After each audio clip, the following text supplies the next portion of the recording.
안녕하세요. 판매자라면 알아야 이커머스 트렌드 강의를 맡게 된 김덕주 강사라고 합니다. 자기소개는 짤막하게, 저는 셀러 겸, 강사 겸, 그다음에 교육 기획을 하고, 그다음에 여러 가지 기업에 강의를 하는 사람 중에 한 명입니다. 만나서 반갑습니다. 학습 목표는 판매자 관점에서 이커머스 시장에 대한 쇼핑 유형 학습입니다. 소비자 관점이 아니라 판매자 관점입니다. 목차, 검색어의 연계성과 지속성. 많이 들어보셨나요? 검색어에도 단계가 있다라고 이야기하는 거거든요. 그 단계가 쭉쭉 지나갈 때 어떻게 하면 지속성을 가져갈 수 있느냐. 노출이라고 하는 부분. 한번 보여주고 끝나면 안 되는 거니까요. 그래서 단계적으로 넘어가고 이거를 길게 노출할 수 있는 게 어떤 방식인 거냐. 왜 그래야 되냐라고 하는 설명. 검색어 추출하는 방법. 상품명과 이제 검색 광고. 내가 지어놓은 상품명을 기반으로 해서 검색 광고 할 수 있으신 거거든요. 그런 내용들. 그다음에 바이럴 마케팅이라고 하는 블로그, 뭐 카페, 뭐 등등이 있는데 네이버에 기억자 구조라는 게 있어요. 그래서 그 컨텐츠들을 왜 해야 되느냐, 왜 이런 식의 로직이 짜여져 있느냐 그런 것들 설명드리는 거고, 그다음에 검색 선호도를 만드는 방법에 대한 설명. 그걸 시작으로 해서 네이밍으로 시작해서 브랜딩까지, 그리고 최저가 풀필먼트 활용 시에 판매자는 어떤 것들을 선택해야 되느냐라고 하는 걸 중점적으로 설명드려보는 시간 가져보도록 하겠습니다. 대표 검색어와 세부 검색어 들어보신 적 있으신가요? 메인 키워드, 뭐 서브 키워드, 롱테일 키워드, 뭐 이런 식으로 뭐 여러 가지 용어들이 있는데, 쉽게 얘기해서 그냥 누구나 생각할 수 있는 검색어와 그다음에 우리가 구매 욕구가 차면서 단계적으로 이어지는 검색어의 확장이라고 보시면 좋을 것 같아요. 그래서 우리가 그것들을 제일 많이 볼 수 있는 게 네이버의 연관 검색어. 없어진 거 아니에요? 라고 생각하시는 분들도 계시는데, 쇼핑에도 있고요. 그 다음에 통합 검색했을 때 하단에 나오기 때문에 사람들이 지금 모르는 거예요. 밑에 나옵니다, 밑에.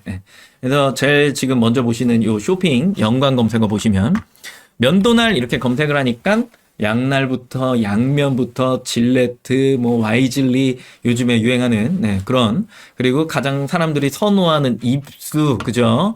그러면 면도날 중에 계속해서 쓰는 것도 있겠지만 그 중에 일회용도 있어야 되잖아요, 그죠? 그리고 소독하는 방식, 그리고 여기 보시니까 오면도날, 삼면도날 막 이런 것들 있잖아요. 그건 이제 뭐 기업이 기술력이기 때문에 스펙이죠.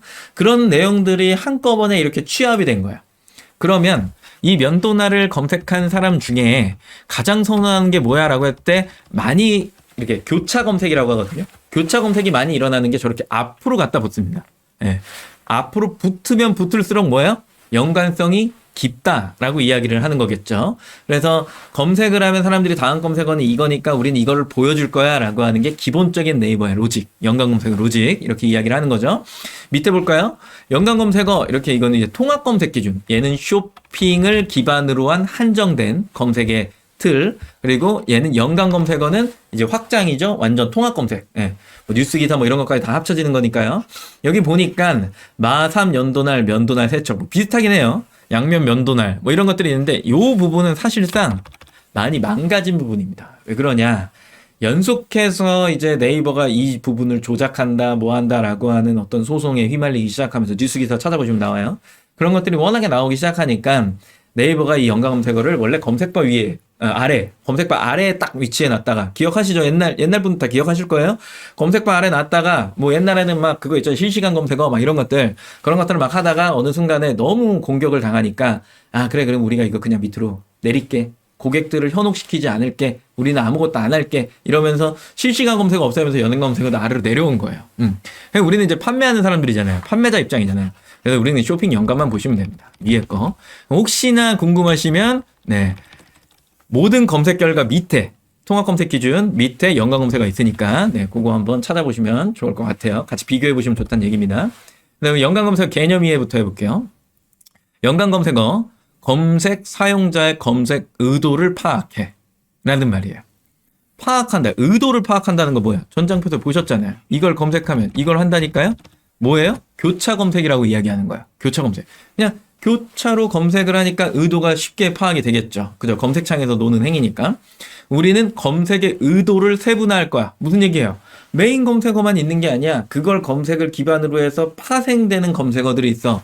근데 보통의 사람들은 이 기관에서 이 기간까지, 기간이요. 예. 이 기간을, 뭐 예를 들어 1월에서 3월까지는 사람들이 이런 식의 검색 패턴을 갖고 있더라. 의도가 그렇더라. 라고 하면서 그 행위에 조금 집중을 하는 거죠. 그 검색하는 행위 말고요. 사람들의 삶의 행위요. 네. 그런 것들을 보니까 아 이래? 그러면 우린 이런 검색 결과를 제공해 주는 게 정보를 주는 게 우리 포털의 역할이니까 아 사람들한테 이런 정보를 제공해 주면 사람들이 좋아하겠구나. 이런 얘기입니다. 그래서 칠레를 검색하면 칠레 수도, 시간, 여행 같은 것들이 나오는 요런 의도는 요런 검색의 의도는 세분화된 지리를 제공한다라고 하는 게 네이버 발췌입니다. 그래서 구체화된 지리를 제공한다라고 하는 의미로 써져 있는데 이거를 조금 더 와닿게 설명을 드려보면 옛날 같으면 뭐 칠레 여행을 하는데 소요되는 뭐 시간 뭐 이렇게 만약에 블로그 제목을 정했다라고 한다면 요즘 같은 경우에는 어떻게 하셔야 되냐면 칠레 여행 중 어디서부터 어디까지 이동하는데 걸리는 시간에 대한 이야기 혹은 썰 이런 식으로 넣어요. 여기 어디에서 어디가 들어가 버린 거죠. 그렇죠? 이게 뭐예요? 행위예요. 이걸 못 넣으면 결국엔 상위에 노출이 못 되는 거고요. 이걸 넣음과 동시에 이게 상위에 노출이 될 확률이 굉장히 높아지는 거야. 그래서 이거를 무슨 뭐 경험을 녹였다, 뭐 어렵게 얘기하면 뭐 C랭크 뭐 이런 것들 뭐 하는데 그렇게 어렵게 설명할 필요가 없이 결국 행위를 녹였냐, 녹이지 않았냐, 조금 더 접근했냐, 하지 않았냐, 구체화된 지리를 제공했냐, 안 했냐 이런 것들을 좀 본다는 거야. 쇼핑에서는 이런 것들을 뭐라고 부르냐면 상품의 스펙, 속성이라고 부릅니다. 그래서 상품이 가지고 있는 어떤 고유의 아까 보셨던 뭐 16입에 오죽날에 뭐 이런 것들 있잖아요. 그런 것들이 있냐 없냐 상품명에. 그래서 그걸 기반으로 해서 상품의 정보를 잘 상품명에 표현했냐 이런 것들을 보는 거거든요. 그래서 MZ세대를 검색하면 MZ세대에 관련된 특징과 트렌드가 나온다라고 해서 밑에 보면 조금 깨져서 보이긴 하지만 뭐 실질적으로 검색창에 검색을 해보세요. 이 MZ세대 양쪽에서 검색을 했을 때 이런 것들이 이렇게 쭉 나오는 게 뭐 여기는 뭐 몇 세대 나오자면 여기는 뭐 뜻부터 해갖고 그런 사람들이 좋아하는 것들 뭐 의류 뭐 이런 것들이 속성이 조금 더 정확하게 나온다라고 하는 구체적인 정보. 그래서 우리가 판매를 할 때 예전 같은 경우에는 뭐 휴대용 유모차 이러고 끝났지만 기내반입 뭐 휴대용 유모차 혹은 뭐 원터치 폴딩 뭐 기내반입 휴대용 유모차 이런 식으로 검색어를 작성하는 이유 중에 하나는 우리가 상단에 노출을 하기 위해서 가장 선호하는 기준이 고객들이 뭘 보려고 하는 거야 라고 하는 게 초점이 맞춰져 있기 때문에 이 연관성을 내가 잘 알고 있다라고 한다면 그걸 가지고 상품의 스펙 중에 여러 가지 스펙이 있겠지만 그 중에 가장 선호하는 거 그리고 가장 구체적으로 표현할 수 있는 것들을 상품명에 나열을 해준다. 이렇게 설명을 하시면 이해를 하시면 좀 좋을 것 같다라는 이야기입니다. 그래서 이용자가 입력한 검색어에 포함된 여러 가지 검색 선호도를 만족하기 위해서 쇼핑 검색어 인기 주제 둘러보기 등의 서비스, 이용자의 검색 추이와 검색 이용 행태, 연관도 등을 시스템이 자동 분석해서 제공하는 서비스로 노출되는 검색어라고 어렵죠? 지금 이렇게만 들어도 어렵잖아요. 선호도란 뭐다? 사람들이 그 기간 안에 가장 구체적으로 무언가를 검색할 텐데 당연히 첫 번째로는 대표 명사를 검색할 거고 두 번째, 세 번째는 그 기간 안에 인기가 확 하고 떠올라서 약간 이슈화되는 검색어가 있을 수 있겠지만 일반적으로는 그렇진 않다라는 얘기죠. 그렇다라고 한다면 뭐 신제품이 출시되거나 뭐 갑자기 막 연예인이 뭘 하고 나왔고 막 큰 이슈가 되는 이런 게 아니다라고 한다면 일반적인 사람들이 살아가는 이런 어떤 형태, 삶의 환경 안에 매번 고정적으로 나오는 검색의 패턴이라는 게 있고 그 안에서 사람들이 빨간색을 좋아하는 거야, 노란색을 좋아하는 거야, 초록색을 좋아하는 거야 이런 거에 따라서 검색의 패턴이 바뀌니까 갖다 붙는 게 교차 검색이 바뀌니까 그럴 때마다 우리는 그거를 자동 분석해서 행태나 연관도 등을 반영한 다음에 우리는 그 검색을 노출해 주겠다라고 하는 게 기본적인 형태다라고 하는 겁니다. 그래서 우리는 이런 연관성과 그다음에 검색의 조회수와 클릭수 이런 것들을 보기 위해 네이버 광고 관리 시스템이라고 하는 것들을 많이 이용하게 되는데요. 검색창에 그냥 네이버 광고 이렇게 검색하고 저 클릭하고 들어오시면 됩니다.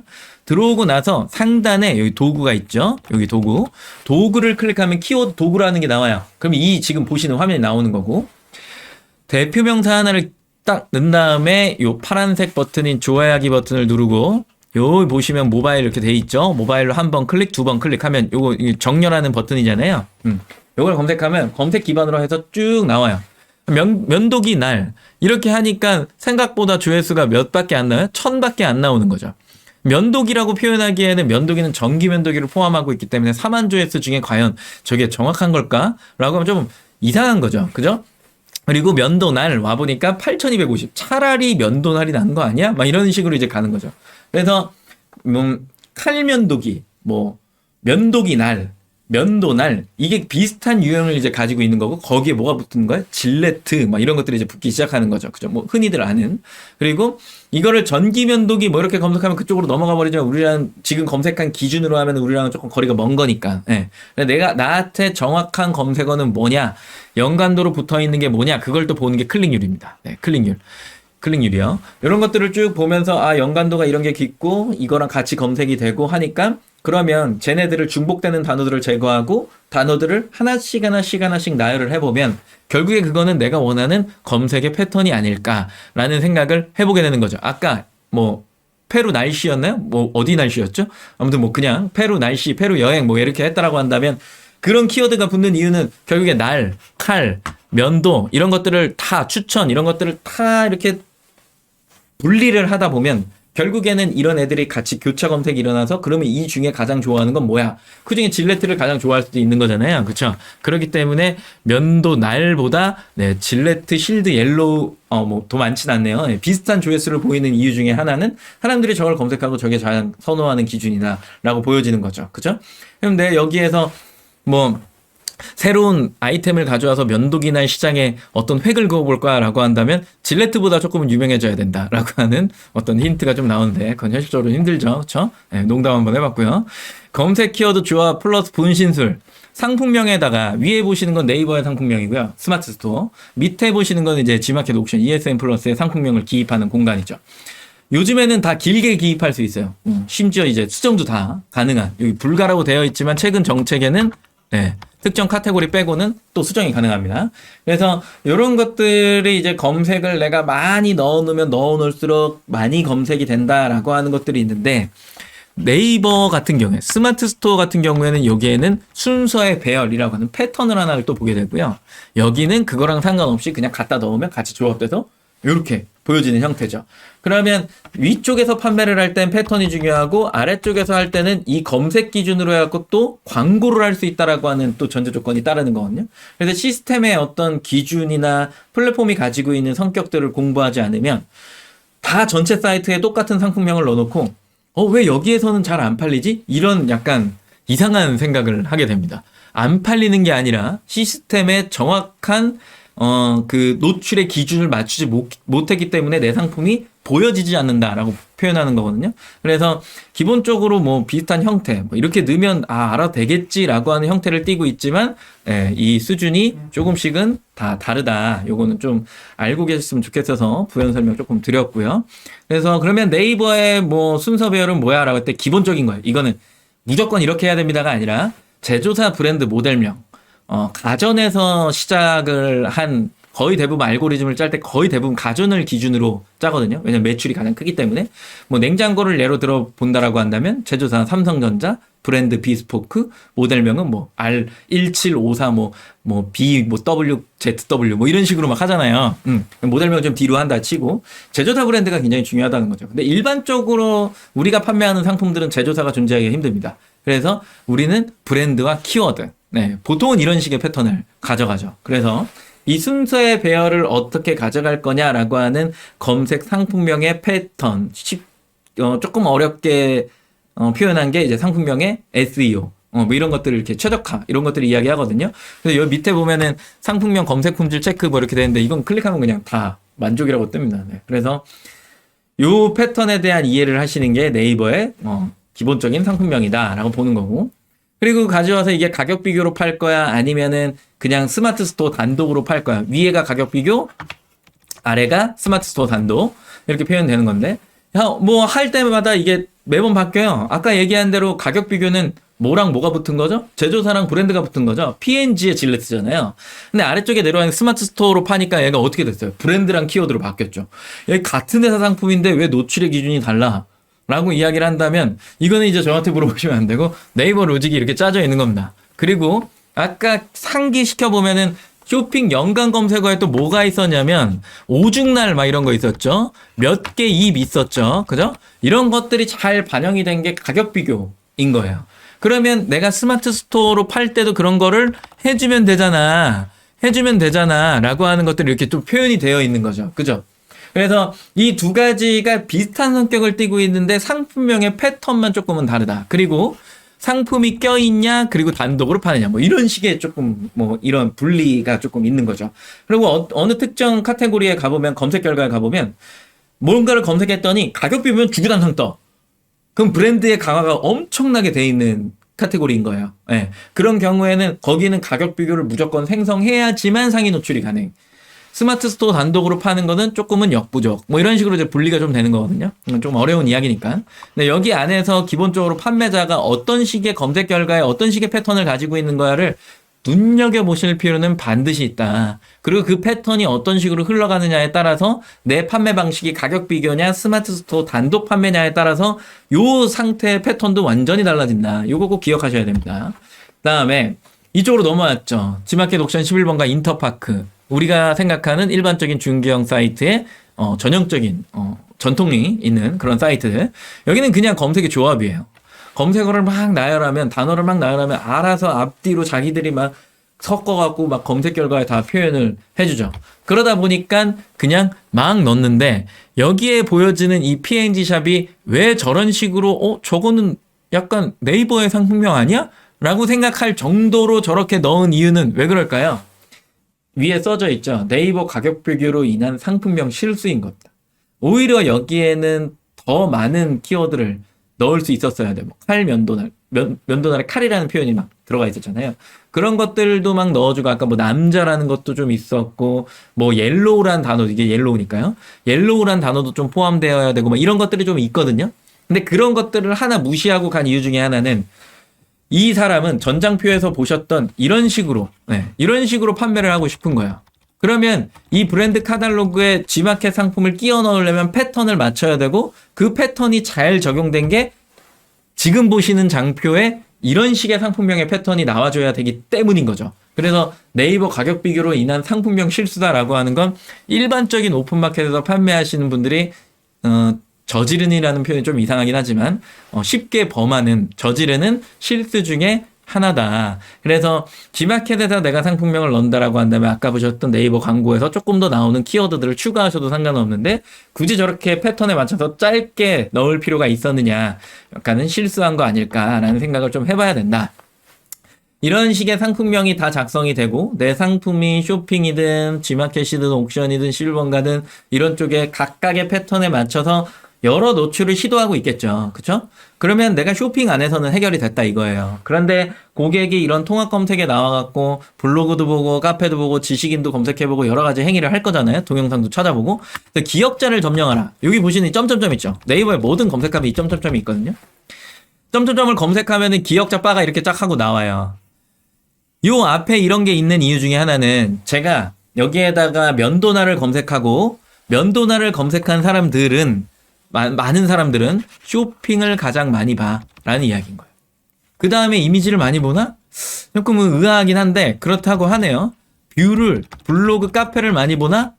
인플루언서들이 쓴 거 지식인들을 많이 보나? 이런 내용들인 거예요. 동영상을 많이 보나? 뉴스를 많이 보나? 많이 보면 볼수록 이 영역도 계속 바뀝니다.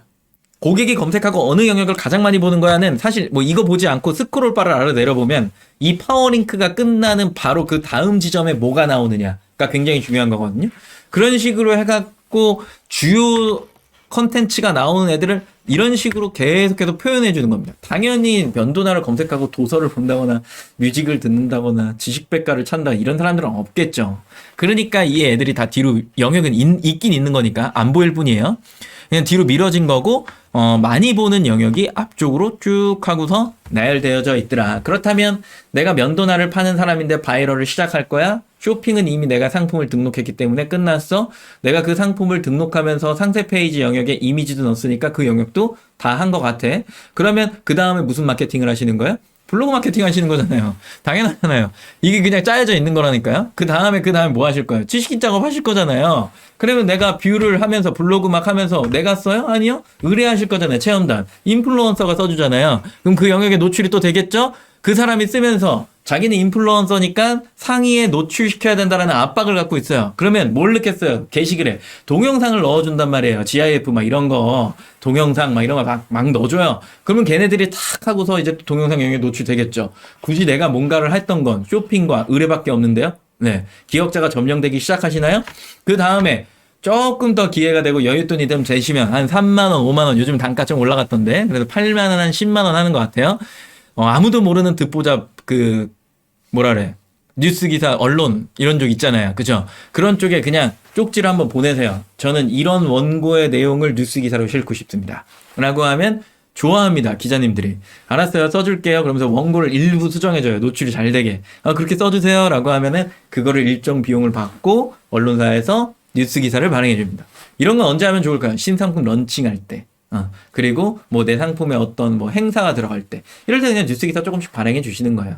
그때 이슈를 만들어내야 되니까. 신상품 런칭될 때 해주시면 딱 좋죠. 그래서 체험단 맡기고 뉴스 기사 발행하고 플레이스 등록하고요. 지도에 플레이스 등록하고 그러고 나서 나 상품 등록한 다음에 그런 애들이 착착착착 하면 뭐요? 내가 다 했네 벌써? 기억자가 점령되기 시작하나요? 이걸 검색어별로 계속해서 연계성 있게 지속성 있게 계속해서 만들어 나가는 게 판매자의 판매 활동이다. 이렇게 보시면 되겠죠.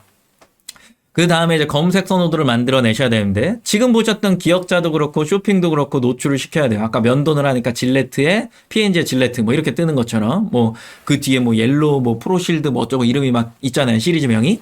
이런 식인 거예요. 그 사람들 역시도 이런 식의 브랜드를 등록해 놨겠죠. 브랜드를 등록한다라는 개념은 상표권을 등록했다라고 이야기하는 거고 그 상표를 등록하는데 보통은 짧게는 10개월, 길게는 1년 반 정도 걸리니까 그걸 이제 취득하고 나서 네이버에 브랜드 패키지 요청을 하고 그 브랜드가 승인이 나기 시작하면 어떻게 되는 거예요? 요렇게 들어오기 시작하는 거죠. 그죠? 어떤 특정 브랜드를 검색했을 때. 자, 이 시장은 100개를 검색한 시장은 브랜드가 되게 저 브랜드는 내가 잘 아는 브랜드인데 이런 게 사실상 없어요. 지금 딱 보셔도 별로 없죠. 템퍼 빼고 있나요? 별로 없단 말이에요. 모더나우스 있겠네요. 예. 아망떼 있을 수 있고 한 3개 정도 되는 것 같은데 딱히 없단 말이에요. 딱히 없는데 등록하고 내가 좀 잘 팔면 저런 식으로 노출이 될 수 있겠구나라는 생각이 불현듯 뜻이죠. 그죠? 무조건 브랜드를 내셔야 되는 카테고리 중에 하나인 거고 요 안에만 들어가 있고 뭐 앞에 안 나와도 됩니다. 이 안에만 들어와져 있고 그 패턴을 아까 보셨던 기억자를 점령해 가면서 노출을 시키면 어느 순간에 내가 이런 쪽에 나오기 시작하는 거고 그러면 나는 지금 현재 마케팅을 참 잘하고 있구나. 사람들이 베개를 검색하고 나서 내 이름을 같이 검색해주고 있구나. 예를 들어서 베개 검색하고 템퍼 베개 이런 식으로 검색하는 거죠. 그렇죠? 그런 식의 노출을 만들어내려면 기억자를 잘해야 되는구나. 쇼핑의 상위 노출을 잘 해야 되는구나. 이게 이제 기본적으로 나오는 전제 조건이다 라고 볼 수 있는 겁니다. 인기 브랜드 노출을 위한 클릭수인데 저 우측 영역 인기 브랜드에 나오는 건요. 기본적으로 뉴스 기사, 그 다음에 홈쇼핑 이게 기반입니다. 그게 되지 않으면 저쪽에 노출이 될 확률은 거의 제로 수준에 가깝습니다. 블로그나 쇼핑의 상단에 노출이 된다고 저기 나오는 게 아니에요. 네. 그래서 무조건 뉴스 기사랑 그다음에 홈쇼핑이다. 네. 그게 가능하면 또 이런 식으로 종합몰 플레이를 좀 잘해야 됩니까? 저거 하시려면 하셔야죠. 네. 여러 군데 저런 식으로 노출이 되면은 인기 브랜드에 저렇게 자리를 좀 딱 자리 잡습니다. 왜냐면 거기가 이제 약간 백화점 브랜드이기 때문인 거예요. 인식 자체가. 로직 자체도 아직도 저렇게 짜여져 있는 거죠. 그럼 이게 필수 항목입니까? 라고 물어보시면 아닙니다. 네, 안 하셔도 됩니다. 근데 저쪽 영역을 봤을 때 이제 인기 브랜드 노출이 되기 시작하면은 상단으로 올라갈 확률이 많이 높아지기 때문에 부가적인 설명을 드렸던 부분입니다. 얼마나 검색시킬 수 있을까? 지마켓 11번가 상품명, 미니샵 이런 곳에 공식적으로 우리가 사용할 수 있는 브랜드명, 시리즈명을 잘 넣어줘야 되는데 이걸 안 하고 그냥 판매하시는 분들도 대다수이시고 그리고 나는 이미 좀 시작을 하면서 조금 하다가 좀 안 되면은 좀 접어야지라는 생각을 가지고 있을 수도 있기 때문에 기본적으로 브랜드 상표 등록을 안 하고 하시는 분들이 많으세요. 그게 잘못됐다라는 표현은 아닙니다. 처음부터 하면 비용이나 시간이 들어가기 때문에 확신이 없어서 그 비용을 들이는 것도 그렇게 좋은 방식은 아니다라고 볼 수 있는데 적어도 써주기는 해야 된다라고 하는 거죠. 미리 정해놓고는 가야 된다. 기획 단계는 있어야 된다. 그래서 기획을 해놓고 저거를 다 만들어 놓고 노출을 시도하고 그러고 나서 판매량이 어느 정도 올라가면 얼른 상표 등록을 시도하고 그게 이제 완료가 되면 앞에 보시는 것처럼 이거는 그냥 상품명에 쓴 거거든요. 얘 같은 경우는 뭐 한 거예요? 아예 브랜드를 박은 거죠. 그죠? 뭐 지마켓이든 네이버든 이런 쪽에 아예 브랜드 요청을 해갖고 박은 거예요. 저런 식의 또 노출을 시도하실 필요가 있죠. 그러면 앞에 뭐가 붙죠? 공식이 붙잖아요. 그죠? 이런 식으로. 그래서 추후에는 판매량이 올라가면 신뢰성도 더 높이고 공식 하나 붙으면서 뭔가 브랜드 같고 이런 것들. 이런 표현들을 하나하나씩 더 만들어내면 조금 더 고객들의 기억 속에 자리매김할 수 있는 기회 요소가 더 넓어질 수 있다라고 보는 겁니다. 왜 로켓 배송은 같은 슬립스파 판매자인데 방금까지 보신 게 슬립스파 판매자예요? 왜 어린이 베개일까? 생각해 보신 적 있으신가요? 이거는 최저가 풀필먼트 사이에서 고민하셔야 되는 것 중에 하나인 건데 성인 베개 33,400원 보이시나요? 로켓 배송이에요. 똑같이. 근데 여기 오니까 26,900원, 26,900원이죠. 어디 갔어요? 바깥에 있는 몰이 싸요. 근데 애기 베개 쪽으로 오니까 당연히 로켓 배송이 여기는 저렴하겠죠. 후기의 숫자를 봐도 확연하게 차이가 납니다. 이 판매자는 어떤 생각을 한 거냐면 내가 네이버에다가 성인밤 베개를 26,900원에 팔면 사람들이 좋아해. 근데 내가 이거를 로켓 배송해 주면서 26,900원에 똑같이 동일하게 줘버리면 로켓 배송 수수료가 35% 이상이고 그 다음에 스마트 스토어의 수수료가 6%잖아요. 이게 안 맞는 거예요. 안 맞아. 그러면 내가 30%의 수수료를 내면서 견뎌낼 수 있는 시장은 아니니까 로켓 배송은 성인 베개는 안 되겠다. 뭘 넣은 거죠? 유아 베개를 넣은 겁니다. 그리고 잘 생각해 보세요. 성인 베개는 2박 3일, 4일 걸려도 일단 최저가로 사면 땡큐예요. 그냥 좋아요.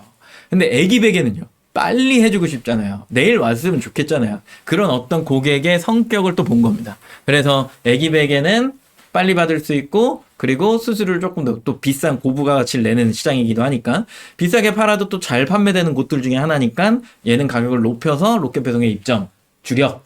네이버는 조금 더 비싸겠죠. 뭐 5만 원대, 4만 9천 원대 막 이러겠죠. 그다음에 성인 베개는 최저가는 이쪽 네이버 쪽. 그다음에 여기는 그냥 가격을 조금 더 상승시켜서 로켓 배송으로 빨리 받을 사람은 뭐 빨리 받으세요. 뭐 이런 식으로 선택은 알아서 하세요. 뭐 이런 거겠죠. 이런 식으로 좀 구분을 해놓는다라는 거죠. 그래서 판매자의 선택이라는 표현을 쓴 거예요. 고객은 자기가 편한 쪽을 선택하겠죠? 그쵸? 판매자는요, 이익이 되는 쪽을 선택하는 겁니다. 단순한 거죠. 네. 그래서 이렇게 구분을 씌워주면 좋다. 그래서 여기에서 이제 하나의 답답함이 생기십니다. 쭉 들어보면. 브랜드가 꼭 필요한가요? 막 이런 얘기 하시잖아요. 가격 비교의 생성 또는 브랜드 패키지 등록을 위해서는 상표권 등록이 필수입니다. 아까 설명드렸습니다. 물론 인기 원부와 자동으로 생성되는 카테고리가 있어요. 가격 비교가. 그런 데들은 뭐 상관없지만 실질적으로 그 자동으로 생성된 카테고리는 내가 컨트롤하기가 굉장히 힘듭니다. 그러니까 다 요청을 네이버에 해야 되는데 되게 오랜 시간이 걸려요. 보통 뭐 가격 비교명 하나 수정해 주세요. 반려할 확률이 굉장히 높은데 수정돼도 한 3일 정도를 기다리셔야 되는 되게 어려운 부분이 있고 그리고 그러다 보면 순위에서 내 상품이 갑자기 제외될 확률이 되게 높기 때문에 위험성이 리스크가 큰 거죠. 타 마켓이나 상세 페이지 기획 시 네이밍을 넣어주는 것과 그렇지 않은 것 중 고정비를 줄이는 것이 아니라 고정비 대비 이익을 높게 가져가려면 무조건 필요한 부분입니다. 라고 하는 건 우리가 로그를 보면 신규 방문자, 재방문자가 있어요. 신규 방문자는 일반적인 명사를 검색해서 들어오는 고객들이에요. 아까 보셨던 면도기 날. 근데 질레트 면도기 이렇게 뭐 면도기 날 이렇게 검색하는 사람이 많아지면 많아질수록 재방문 숫자가 굉장히 늘어난다는 얘기거든요. 면도기 날을 검색하는 사람들을 들어오기 위해서는 나는 지속적인 광고가 필요해요. 돈이 계속해서 투여된다는 거죠. 고정비가. 근데 내가 여기서 플러스 알파의 이익을 보려면 재방문 숫자가 늘어나야 돼요. 그렇다는 얘기는 내가 상표권 혹은 브랜드, 네이밍을 가지고 있으면 재방문자를 더 많이 만들어낼 수 있는데 그렇지 않다라고 한다면 고정비가 계속 들어가면서 플러스 알파를 못 내니 이익의 개선이 잘 안 생긴다라고 하는 거죠. 그래서 브랜딩 그렇게 이야기를 하는 겁니다. 브랜딩을 잘해야 추가적으로 매출도 더 많이 만들어낼 수 있고 확장성도 올라가기 때문에 이런 것들은 꼭 준비를 하셔야 된다라고 하는 겁니다. 오늘 내용은 여기까지 하고요. 네, 감사합니다.